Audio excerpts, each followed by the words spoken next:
Vous suivez la télévision Isanganiro. Bienvenue, chers téléspectateurs, à ce journal dont voici les principaux titres. Les travaux de réhabilitation de la route nationale numéro 3, le tronçon Rumongue-Nyanzarak, n'avance pas convenablement dans certains endroits. Il s'agit des zones où des poteaux électriques n'ont pas encore été déplacés. Au niveau de la régie des eaux, on indique que les concernés sont en train d'envisager comment résoudre cette question. Vous aurez plus de détails au cours de ce journal. Les 40 enfants burundais sans permis de travail ont été refoulés de la Tanzanie. Ces enfants burundais avaient été enlevés. L'Observatoire national pour la lutte contre la criminalité transnationale, ONLCT, où est ton frère, se dit préoccupé par cette question et demande au gouvernement d'alléger les procédures pour l'octroi des documents de voyage. Selon cette ONG, cela diminuerait les cas de trafic humain. Voilà pour le sommaire. Les détails, c'est tout de suite.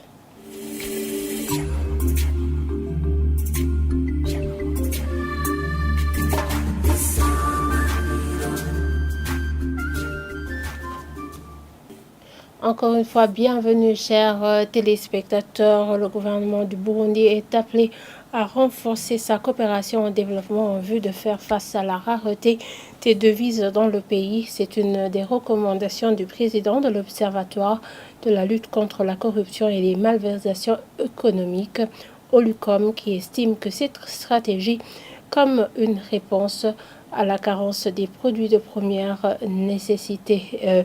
Au cours d'une conférence de presse tenue ce jeudi, Gabriel Ruffieri a déclaré comme préalable la gestion transparente des devises disponibles ainsi que l'amélioration du climat des affaires pour rassurer ses partenaires. Suivez-le.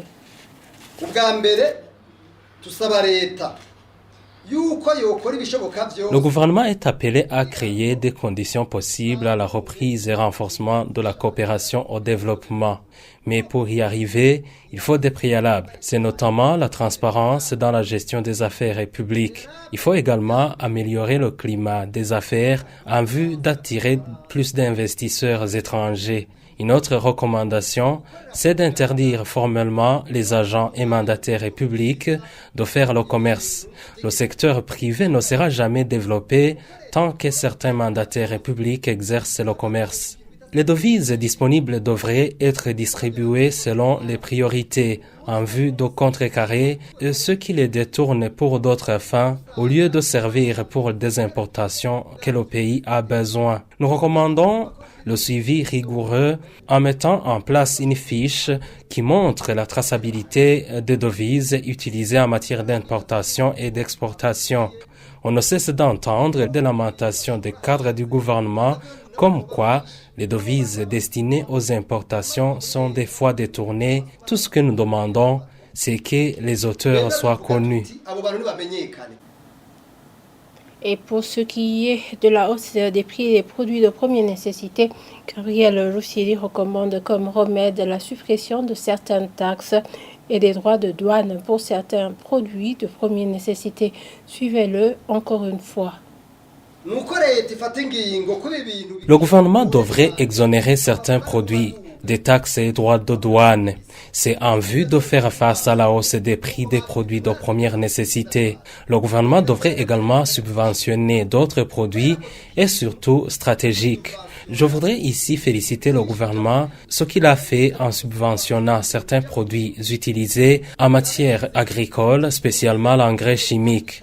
Tenez, sur l'engrais chimique, pour un sac Imbura qui coûte à peu près 75 000 francs burundais, le gouvernement le subventionne à hauteur de près de 43 000. Si cela devrait être le cas pour d'autres produits, comme le carburant, cela allégerait les choses. Le gouvernement devrait faire une avancée en subventionnant les cultures d'exportation, tel le café qui semble délaissé, le secteur minier qui regorge encore de défis, et bien d'autres qui devraient nous apporter de devises.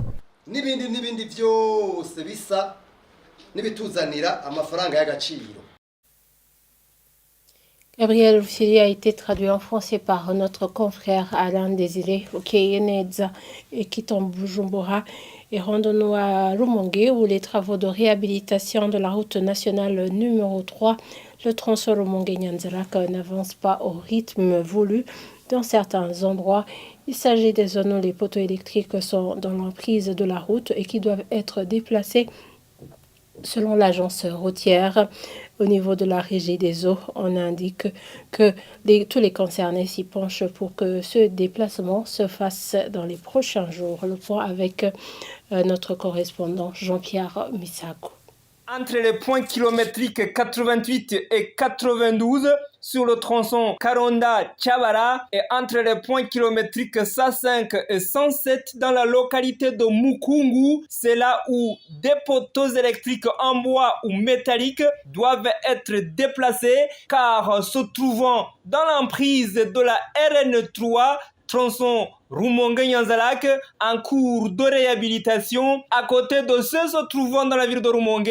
Selon les employés de l'agence routière du Burundi, maître d'ouvrage et délégué du gouvernement burundais dans son projet. En effet, sur le terrain, sur le tronçon Karonda-Tchabara et surtout près de la réserve naturelle et forestière de Kigwena, le constat est que ces poteaux électriques sont isolés et les travaux se poursuivent sauf au niveau de ces poteaux que la régie des eaux devrait déplacer dans les meilleurs délais dans la logique du respect des 30 mois prévus à l'exécution de ces travaux. Là où il n'y a pas d'obstacle, les travaux d'élargissement de la chaussée et la construction des ponts avancent normalement selon les employés de l'agence routière du Burundi. C'est notamment le dynamitage de la colline au point kilométrique 114 près d'Omvugo, mais aussi le décapage de la terre végétale et le compactage de la bonne latérite dans les localités de Karonda. Jean-Albert Manigomba, directeur général de la régie des eaux, dit que toutes les parties concernées par le déplacement de ces poteaux électriques se concertent pour son exécution dans les meilleurs délais. C'est ce problème à l'origine de la non-exécution des travaux de réhabilitation de la partie de ce projet situé dans la ville de Rumongue, dont le début était prévu dès le 15 septembre courant. L'Observatoire pour la lutte contre la criminalité transnationale ONLCT, ou étant frère, se dit inquiet du refoulement de 40 enfants burundais par la Tanzanie. Pour cette organisation, certes, ces enfants burundais avaient été enlevés à destination de la Tanzanie en provenance des provinces de Gitega, Rutanangodi et Karodi.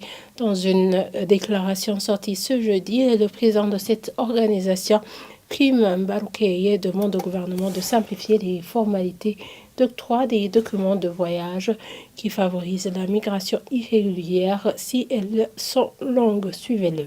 L'Observatoire national pour la lutte contre la criminalité transnationale, ONSTW Ton Frère, a depuis longtemps lancé des cris d'alarme devant des flux migratoires clandestins et inquiétants des enfants burundais à destination de la Tanzanie à des fins surtout d'exploitation économique et ou sexuelle. Et voilà pour preuve irréfragable, ce mardi, le 17 septembre 2024, la police tanzanienne a procédé au refoulement sans aucune autre forme de procès de 40 jeunes burundais mêlés de beaucoup d'enfants, et surtout de moins de 18 ans, qui étaient partis en Tanzanie en provenance des provinces de Gitega, Rutana, Ngozi et Karusi. Et ces enfants ont été victimes d'un complot de leur employeur qui les a fait refouler et manu militari sans aucune rémunération possible. Et voilà que les 40 enfants ont été accueillis au poste frontalier de Mugina en commune Mabanda, où 29 d'entre eux restent détenus sans aucune assistance suffisante en termes de nourriture, en attendant que leurs familles d'origine puissent venir les récupérer, tandis que 3 provinces, selon nos enquêtes, sont en tête